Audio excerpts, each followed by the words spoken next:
কি করা উচিত? আপনাকে অসংখ্য ধন্যবাদ। আপনি এখানে এসেছেন আমার বক্তব্য নেওয়ার জন্যে। এটা অত্যন্ত পবিত্র মাস, এটা মাহে রমজানের মাস, সিয়াম সাধনার মাস। এই মাসে আল্লাহ কোরআন নাজিল করেছেন মানব জাতির জন্য। এটা কোরআন নাজিলের মাস। তো এই মাসে সাধারণত আমি খুব বেশি রাজনৈতিক কর্মকাণ্ড বলেন, সামাজিক কর্মকাণ্ড বলেন, খুব বেশি জড়িত থাকতে চাই না। আমি চাই, চেষ্টা করি যাতে আল্লাহর ইবাদতটা ভালো মতো করতে পারি। সেই হিসাবে শারীরিক অসুস্থতার মধ্যেও আল্লাহ জানি না আল্লাহর কাছে কতটুকু আমি আল্লাহর যে আমার প্রতি যে রোজার যে সিয়াম সাধনার যে পবিত্রতা, সেটা আমি কতটুকু পালন করতে পেরেছি আমি জানি না, সেটা রব্বুল আলামিন জানেন।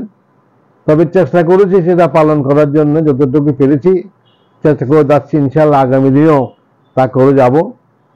তো সবচেয়ে কথা হলো, আমরা একটা অত্যন্ত এবারকার ইন্টারিয়াম গভর্নমেন্টকে একটা ধন্যবাদ জানাই।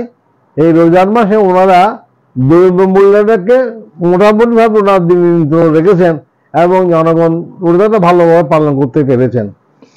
এখন এই রমজান মাসেও আমাদের দেশে আপনি দেখেছেন বিভিন্ন ধরনের কথাবার্তা হচ্ছে, সরকারকে নিয়ে হচ্ছে, আমাদের সামরিক বাহিনীকে নিয়ে হচ্ছে, আমাদের রাজনৈতিক দলগুলো নিয়ে হচ্ছে। এই সবগুলো সমাধান এক জায়গায় আছে।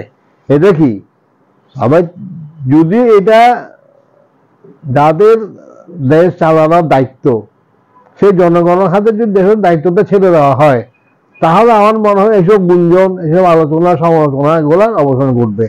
তা আমি আশা করি তত্ত্বাবধায়ক সরকারের প্রধান যেভাবে উনি রোজাকে সিএম সাধনার মাসটাকে যেভাবে উনি অত্যন্ত সুচারুরূপে শান্ত বর্ণভাবে পালন করার ব্যবস্থা নিয়েছেন, আগামী দিনেও একটা সুষ্ঠু গ্রহণযোগ্য একটা অংশীদারিত্বমূলক নির্বাচন করার ব্যবস্থা উনি অতি সহসা নেবেন বলে আমি আশাবাদী।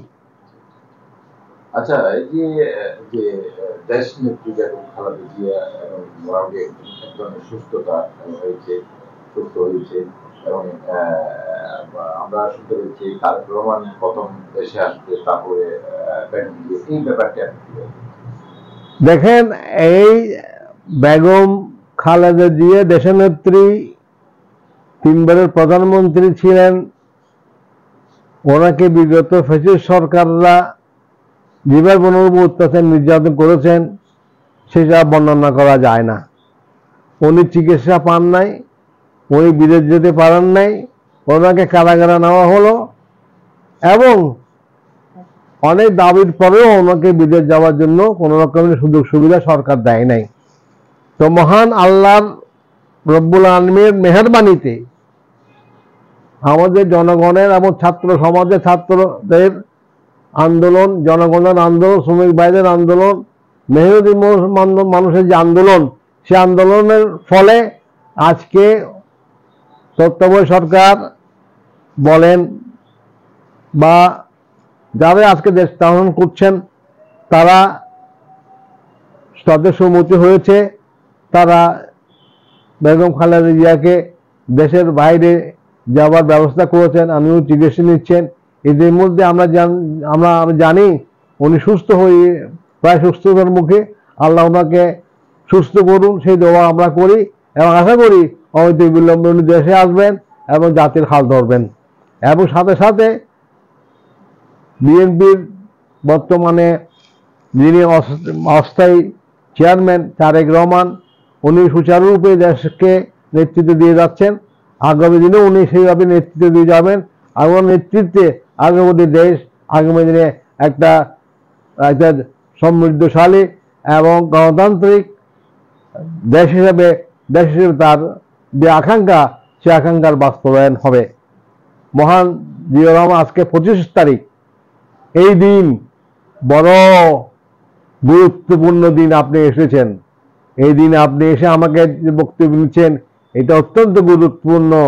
আজকের দিনে জিয়াউর রহমান সাহেব ক্যান্টনমেন্টে সেই ক্যান্টনমেন্টে উনি বিদ্রোহ ঘোষণা করেছেন এবং উনি সেনাবাহিনীকে নিয়ে উনি ওনার যে আকাঙ্ক্ষা দেশকে স্বাধীন করার সেই স্বাধীনতার জন্য উনি প্রস্তুতি নিয়েছেন এবং পাকিস্তান ক্যান্টনমেন্টে গিয়ে তৎকালীন পাকিস্তান চট্টগ্রাম গিয়ে উনি তৎকালীন জিওসি তৎকালীন ইয়েকে জঞ্জুয়াকে এনে গুলি করে হত্যা করে উনি এসে উনি বলেছেন যে আমি রিভোল্ট করলাম, আই রিভোল্ট। এই দিনেই উনি দেশকে স্বাধীনতার ডাক দিয়েছেন। আজকে আমরা এই স্বাধীন এই সার্বভৌম দেশ হিসেবে আজকে আমরা বিশ্বের মধ্যে আত্মপরিচয় নিয়ে আত্মমর্যাদা নিয়ে আমরা জীবনযাপন করছি। তাই আমরা বলি ওনার এই সেই সুযোগ্য সন্তান, সেই ওনার বলিষ্ঠ যে নেতৃত্ব, ওনার বলিষ্ঠ দেশপ্রেম, জাতীয়তাবোধ, সেটাকে এবং গণতান্ত্রিক মূল্যবোধ, বহুদলীয় ব্যবস্থার যে প্রবক্তা, সেটাকে উজ্জীবিত করার জন্য উনি তার যোগ্য নেতৃত্ব দিয়ে দেশকে আবার সুন্দর এবং সুষ্ঠুভাবে গড়ে তুলবেন। দেশের আকাঙ্ক্ষা, মানুষের আকাঙ্ক্ষা নিয়ে দেশ স্বাধীন হয়েছিল, সেই আকাঙ্ক্ষা উনি বাস্তবায়ন করবে বলে আমি আশা করি ইনশাআল্লাহ। আচ্ছা, নির্বাচন না এই বিষয়টা ষড়যন্ত্র শুধু এখানে না, দেশের বিরুদ্ধে ষড়যন্ত্র আন্তর্জাতিক মহল হচ্ছে। বিশেষ করে আমাদের পার্শ্ববর্তী দেশ চায়না, এখানে একটা নির্বাচন হোক।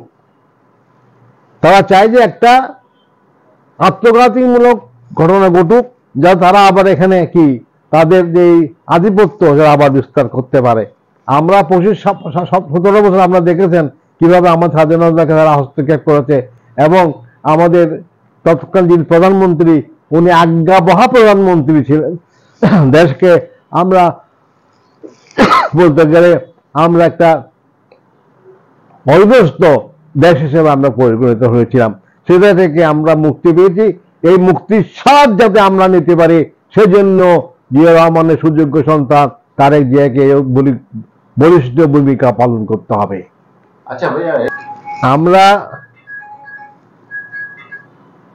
আমাদের 17 বছরে বিশেষ করে আমাদের জাতীয়তাবাদী দলের এবং জাতীয়তাবাদের বোধের নেতা কর্মীরা ঘরে থাকতে পারে নাই। এই তো পরের কথা, তারা বন জঙ্গলে পাহাড় পর্বতে দিন যাপন করেছে এবং অনেকেই তারা তাদের পরিবারের সাথে তাদের সম্পর্ক ছিল না, তারা নেট করতে পারে নাই। এইবার আমি আশা করি আমাদের দেশের সর্বসাধারণ, আমাদের সর্বস্তরের মানুষ এবং স্বতঃস্ফূর্তভাবে পরিবার পরিজন নির্বাণ করবে, এই বিশ্বাস আমি আশা করি আল্লাহর উপর থেকে আমাদের উপর সেই মহান আল্লাহ রব্বুল আলামিনের সেই কৃপা আমাদের অর্পণ হবে। আমরা সবাই সম্মিলিতভাবে সুন্দরভাবে এবার ঈদ পালন করতে পারবো বলে আমি আশা করি। সবাইকে ঈদ মোবারক, সবাইকে ঈদ মোবারক।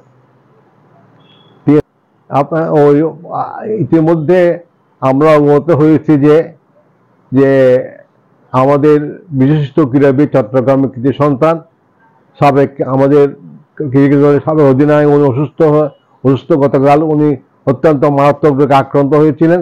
ইনশাআল্লাহ উনি সুস্থতা বোধ করছেন। আমরা আল্লাহর কাছে দোয়া করি যাতে উনি সুস্থ লাভ করেন এবং সাথে সাথে আমি সকলকে, সর্বসাধারণকে আমার ঈদের শুভেচ্ছা জ্ঞাপন করছি এবং আমাকেও আপনারা যাতে দোয়া করবে যাতে আমি সুস্থ থাকি ইনশাআল্লাহ। খুদা হাফেজ।